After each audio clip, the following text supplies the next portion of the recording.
Hello students, आज हम class 11 के chapter 4 motion in a plane का 10th न्यूमेरिकल डिस्कस करेंगे। इस न्यूमेरिकल की स्टेटमेंट है an insect trapped in a circular group of radius 12 centimetre. एक इंसेक्ट है जो कि सर्कुलर ग्रुप जिसकी रेडियस 12 सेंटीमीटर है उसमें ट्रैप हो जाता है, फंस जाता है। Move along the group speedily and complete 7 revolution in 100 second. और जो इंसेक्ट है वो 7 रिवोल्यूशन कंप्लीट कर देता है 100 सेकेंड में। हमें फाइंड आउट क्या करना है, what is the angular speed, यानी कि हमें ओमेगा फाइंड आउट करनी है, linear speed v find out करनी है फर्स्ट पार्ट में तो।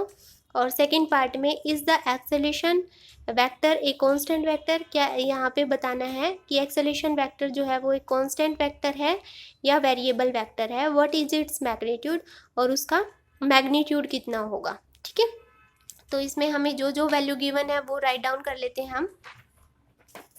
यहाँ पर देखिए इसका सॉल्यूशन, यहाँ पे हमें रेडियस गिवन है 12 सेंटीमीटर, एंगुलर स्पीड ओमेगा से हम इसको डिनोट करते हैं। इसका फॉर्मूला होता है 2 पाई न्यू।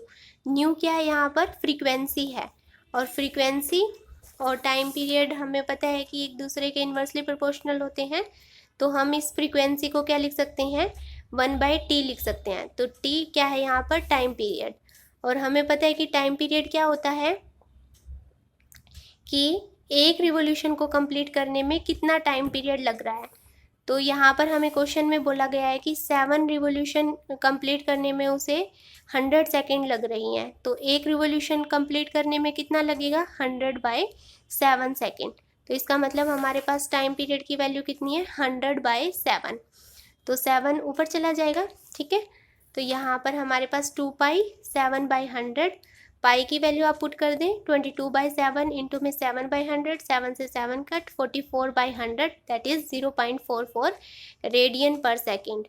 ठीक है, तो एंगुलर वेलोसिटी की जो यूनिट होती है वो रेडियन पर सेकेंड होती है, क्योंकि एंगुलर वेलोसिटी क्या होती है, rate of change of angular displacement. ठीक है, तो फर्स्ट पार्ट में हमने एंगुलर वेलोसिटी निकाल दी, अब हमें लीनियर वेलोसिटी निकालनी है।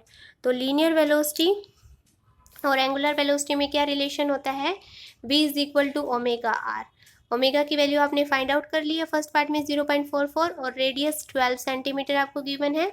मल्टीप्लाई करेंगे तो आपके पास आ जाएगा 5.3 सेंटीमीटर पर सेकेंड। ठीक है, तो आपने एंगुलर वेलोसिटी भी निकाल दी और लीनियर वेलोसिटी भी हमने फाइंड आउट कर लिया इसमें। अब हमें सेक बी पार्ट में बताना था कि जो एक्सेलरेशन है वो एक कांस्टेंट वेक्टर है या नहीं है। तो नहीं, जो एक्सेलरेशन है वो कांस्टेंट वेक्टर नहीं है।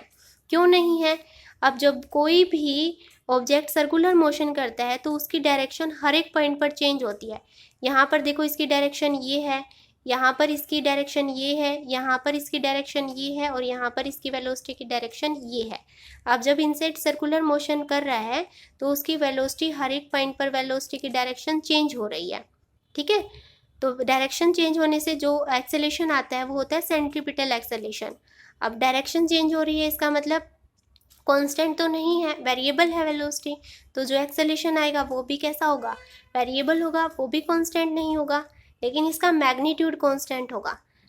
ठीक है, ये वेक्टर जो है सेंट्रीपिटल एक्सेलेरेशन तो जो है वो कांस्टेंट नहीं है, लेकिन इसका मैग्नीट्यूड कांस्टेंट होगा। और उस सेंट्रीपिटल एक्सेलेरेशन का मैग्नीट्यूड कितना होता है, मैग्नीट्यूड का मतलब वैल्यू, तो v²/r होती है। v को आप लिख सकते हो ओमेगा आर, अभी आपको रिलेशन में पता है v is equal to omega r होता है, तो इस v की जगह पे हम ओमेगा आर पुट कर सकते हैं। ये लीनियर वेलोसिटी और एंगुलर वेलोसिटी के बीच रिलेशन है, इसका स्क्वायर अपॉन में r। तो इसको जब इसको ओपन करोगे ओमेगा स्क्वायर आर स्क्वायर, एक आर से एक आर कैंसिल हो जाएगा, ओमेगा स्क्वायर आर। ओमेगा की वैल्यू आपने फर्स्ट पार्ट में अभी निकाल ली है, 0.44 आई है, इसका स्क्वायर कर दिया, रेडियस आपको 12 गिवन है। जब आप इसको सॉल्व करोगे 44/100, 44/100 इंटू 12, और जब आप इसकी वैल्यू निकालोगे तो ये आती है 2.32 सेंटीमीटर पर सेकेंड स्क्वायर। ठीक है, तो सेंट्रीपिटल एक्सेलेरेशन का आपने मैग्नीट्यूड निकाल दिया है, लेकिन जो वेलोसिटी है वो हमेशा अलोंग द टेंजेंट होती है, और जो सेंट्रीपिटल एक्सेलेरेशन होता है वो हमेशा सेंटर की तरफ लगता है, या आप बोल सकते हो अलोंग द रेडियस लगता है। अब जब किसी की सर्कुलर मोशन में हमेशा वेलोसिटी डायरेक्शन चेंज होती रहती है, मतलब वेलोसिटी चेंज होती रहती है, डायरेक्शन चेंज होती रहती है। मैंने क्यों बोला, क्योंकि वेलोसिटी में दोनों चीज़ होती है, मैग्नीट्यूड भी और डायरेक्शन भी। तो जब इसकी डायरेक्शन हर एक पॉइंट पर चेंज हो रही है सर्कुलर मोशन में, तो वेलोसिटी चेंज हो रही है। वेलोसिटी चेंज होने से क्या आता है, एक्सेलेरेशन आता है। और कौन सा एक्सेलेरेशन आता है, सेंट्रीपिटल एक्सेलेरेशन आता है। इसलिए एक्सेलेरेशन यहाँ पर कांस्टेंट नहीं है, लेकिन इसकी जो वैल्यू है सेंट्रीपिटल एक्सेलेरेशन की वो कांस्टेंट है, और वो हमने फाइंड आउट कर दी है, जो कि है 2.32 सेंटीमीटर पर सेकेंड स्क्वायर। तो ये न्यूमेरिकल था 4.10। आई होप आपको ये न्यूमेरिकल क्लियर हो गया होगा। Thanks for watching.